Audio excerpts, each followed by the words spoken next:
Alright, so we are looking at example 3 in static failure theories.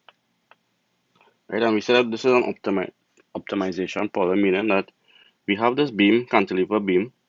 We have a load of 1000 newtons on it, length is 1 meter, and we are saying that we want to get an optimum cross section, meaning that we want to get an optimum dimensions of B and D.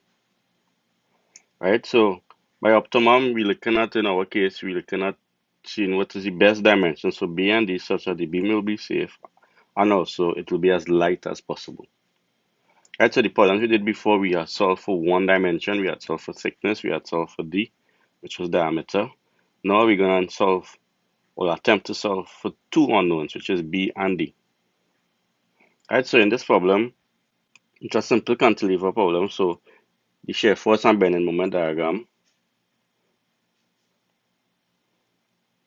is straightforward. So this will be the shear force diagram, and this is the shear force.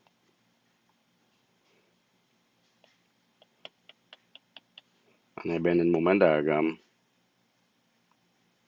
is pretty straightforward. Alright, so this is PL.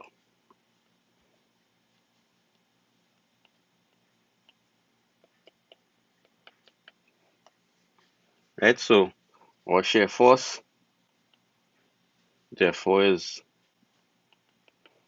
P, which is 1000, and our bending moment max,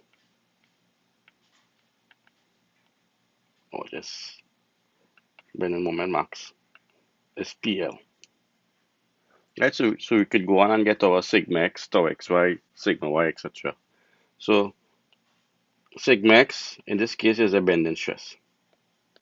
Right, so that is my on I. So it will be PL. Our y in this case is the distance from the neutral axis to the outermost fiber, which is d on 2. So this will be d on 2. And our I is, for rectangular cross section, is b d cubed on 12. Right, so this simplifies to be sigma x 6pl on b d squared. So that's our sigma x. Our tau xy, well, we know for rectangular cross section, the shear stress distribution across the section, we say that the tau xy is equal to 3 on 2 by whatever shear force is. In this case is V max over the cross-sectional area. Alright, let's recap. The shear force, the shear stress is distributed over the cross-section. So in our beam, the shear stress changes across the cross-section by some profile. Right? And at the middle, is where the maximum is for a rectangular section, and that maximum value is given by this equation. Right, so I would have gone through this in design exercise 2. Right? So our tau xy then is 3 on 2. We know that Vmax is P, and our area is, cross-section area is B by D. Right, so we have tau xy, we have our sigma x, sigma y, of course in this case is 0. So we could go on to use the max shear stress theory for our design, because it's simplest in terms of calculation load. Right, so we know that our tau max is given by a half. Right, so you will end up writing this equation so many times that you'll actually memorize it. Right, so our sigma y is 0, so our tau max therefore is a half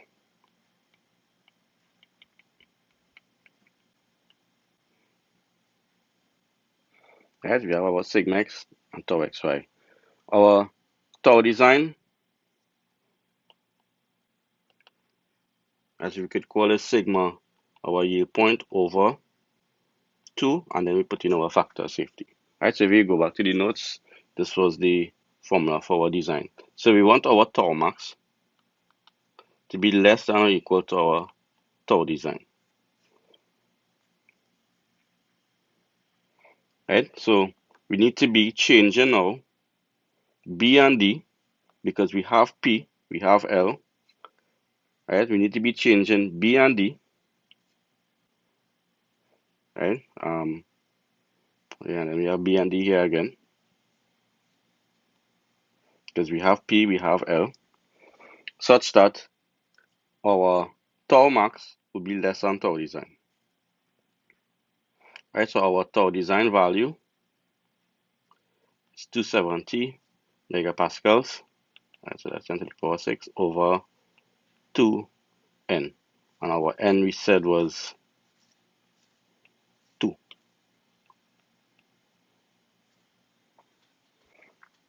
Right? Now, we could try different values for B and D and ensure that tau design but is less than tau design. But we need to know how we're going to keep changing these values for B and D.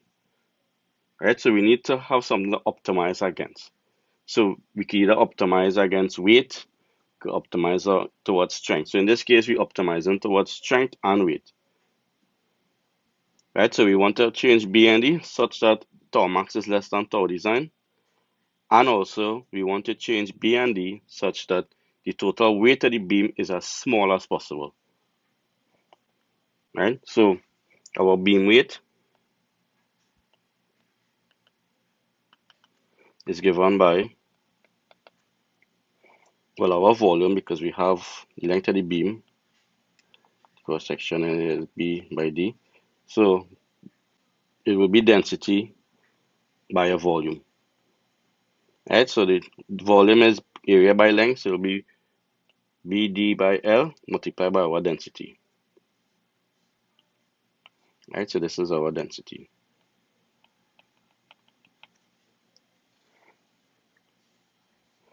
Right, so we have two terms. We have the tau max term, and then we have our weight term. So what we're going to do, we're going to be manipulating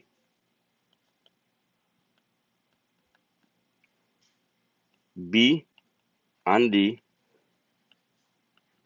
such that the conditions of tau max is met and our weight is at a minimum.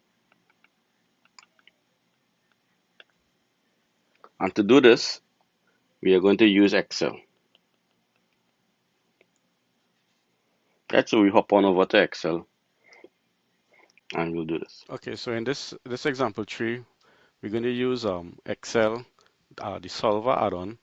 Excel allows us to do a numerical calculation so that in this problem where we have two unknowns, we could solve for the two unknowns. Right?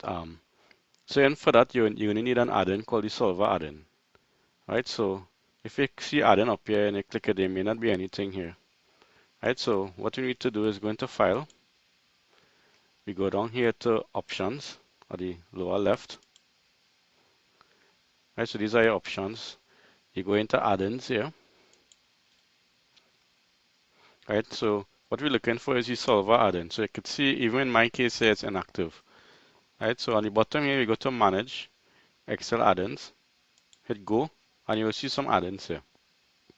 So what you could do is you could click on Solver add-in, right, and then click OK. So what that will do, that will add that add-in option for you.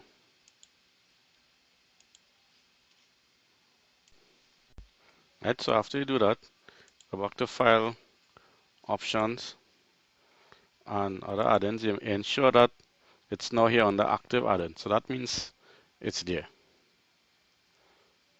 Right, click OK. Right, so what you do, you close off Excel, you restart it, and then you go to Data, and on top here, you should see under Analyze Solver. So this is what you just added here. Right, it will not, in my case, it's not showing up here, but it's showing up under Data. Right, so click on solver, and this will be the solver window that we will use to do our calculation first. So now that we have our solver add-in of our cursor data, we could go ahead and follow a table here that will mimic the calculation we just do. So we have the density, we have the load, we have length, we have B and D. Now I just put in two arbitrary values for B and D. I just put in 1 millimeter, right? Because this will be changing on its own. Excel will actually be changing these two values first, right? Put in sigma YP, right? So this is our yield strength, 270 megapascals. Now instead of typing out 2700 and all these zeros, it's 270. You press E6, and that's it. That's 270 megapascals. Right, so that's how you end up with this term, right? So that's just a little trick there to make life simple. Similar, if you want to write 1 millimeter, we know 1 millimeter is 1 by 10 to the minus 3 meters. So it's 1e minus 3, right? All right, so continuing, we know our factor of safety is 2. All right, so over here now we put in our formulas for sigma x. Right, we could recall that it was 6 times p times l over b by d squared. Right, so you're supposed to be familiar with entering your formulas into Excel. Right, the same thing I did here for tau xy. Right, so you can see what is missing here in this formula is the 3 on 2 in the equation. So I could put that in here, 3 divided by 2.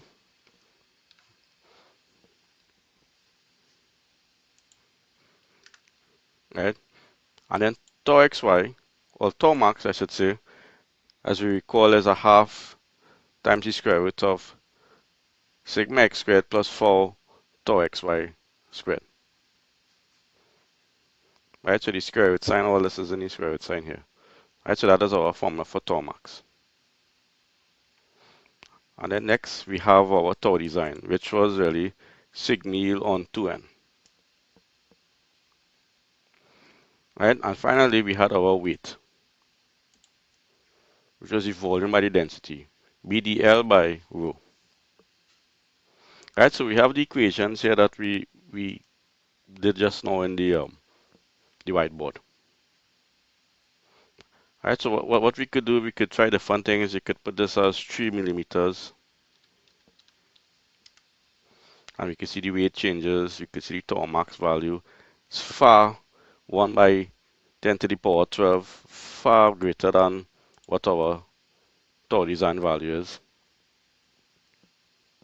Right, so if you want to get this to be expressed in megapascals, we could come into home here, change this to scientific.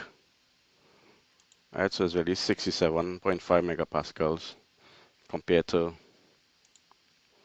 1 by 10 to the power 12. Right, so the problem is now, as we said, that how can we keep changing this such that this will be less than tau design, and at the same time we could have at least possible weight. Right, so what I did here, I kind of did a worksheet here and keep changing manually values for B and D. So you could see how intensive this could be, doing this thing manually and trying to work out the weight. And at the same time, the red here shows that it is greater than the tau design. Right, and keep changing it until it's below 65 megapascals or 67 megapascals.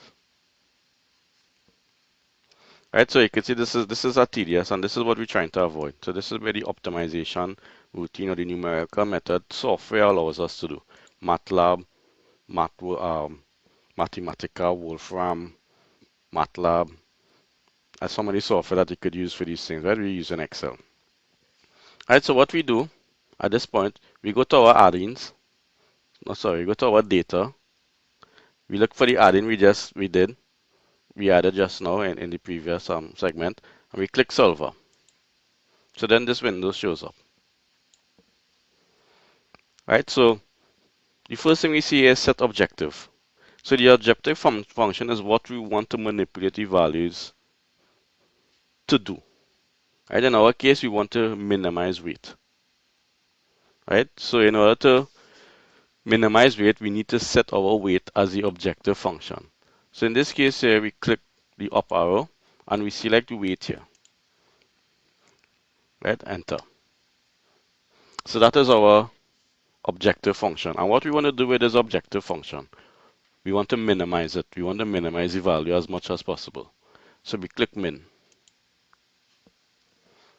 Right? If we wanted to set it at a value, then we would have clicked value off. But we just want to get as small a value as possible. And how we want to do this? We want to be manipulating the values for B and D. So by changing variable cells. So this is what we need to update here. We want to put in B and D. So you could just drag it across. Right? So the next step here, next thing we want to do now is we want to add some constraints. So this is where we need to set our tau max to be less than tau design. Right? So the first constraint we want to do is we want to say, click add. We want our cell reference, we want our tau max, which is that cell. Hit enter. We want it to be less than or greater equal to, which we already have that selected here, less than or equal to our tau design value. So we click on tau design value here. Then we click OK. So we have one constraint here.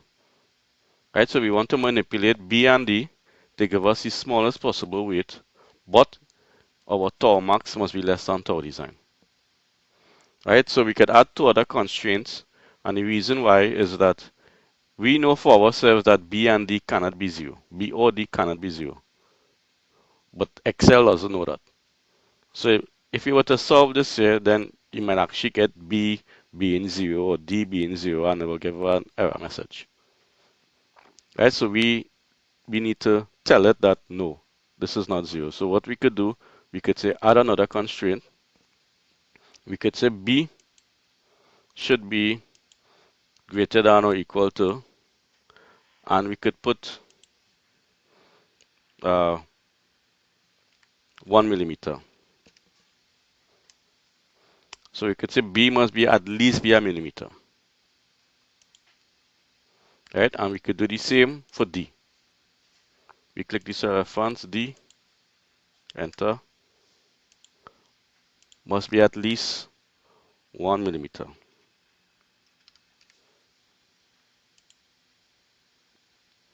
Right? So we have our three constraints. Tau max must be less than tau design, and B and D must have some value greater than a millimeter. Right? So what we could do here now is hit solve. So what MATLAB is doing here is solving. So when you don't see any red in this box here, that means, okay, so we have some kind of solution. Solve has found at least a local optimal solution. Right, so if you, without interfering with this window here, you could see here now that B and D has changed. So B has remained as 1 millimeter because we had set it at greater than or equal to 1, but this has increased. Right, this has increased to 211 millimeters, which is a bit large. Right, but if you notice something, our tau max value is equal to our tau design. So it brought it just on the brink of the design value that we wanted. And our weight in this case is 1.5 kilograms. Right, so we're able to achieve what we wanted to achieve. In that tau max is a tau design, this is the smallest possible way this thing could be. Right, now 1 millimeter might be a bit too small. Right, so we could change it. We could click on this little box here, return to server parameters, click OK. We will come back to this box, and we could go ahead now and say, okay, let us change both boxes to 10 millimeters, which is a centimeter.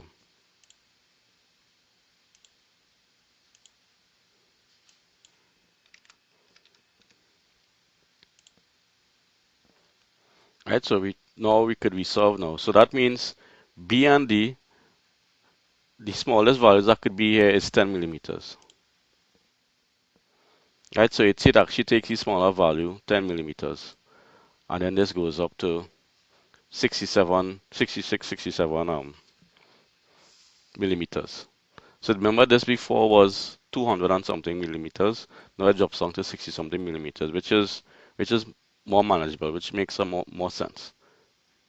Right? I have a component 1 millimeter thick is not too logical, but we could get away with 10 millimeters, or I could put 5 millimeters. Right? And our weight is now 4.8 kilograms. Right? Our stress is within. So this is what optimization is about. So if we are happy with this value, we could click off the return to server parameters box there and click OK, and we'll come back out now, and this will be our value. Right? So 66 or 67 millimeters and 10 millimeters. So that's how and that in itself is the most optimum values given our constraints. And our constraints was B must be 10 millimeters at least. Um, our tau max value must be less than tau design, and it must have the minimum weight.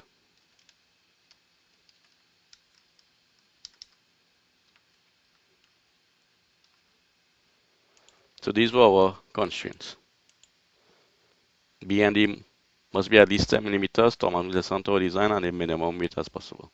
So given these constraints, this is the best solution for B and D. So that is what optimization is about, optimizing in this case against weight. And the reason why I've never done this problem like this before in previous offense, but because optimization and weight minimization is so critical to the aviation industry, I thought it would be imperative to introduce it now. In Design Practice 5, which is at the end of the semester, we also use this solver box, the solver technique. Right? But now we have an introduction to it. Right? So I hope it was informative. And again, if you want to could ask any questions on the chat on the Canvas, or you could send me a message. Alright, so I'll upload this video and yeah, have a look. Okay, thanks and goodbye.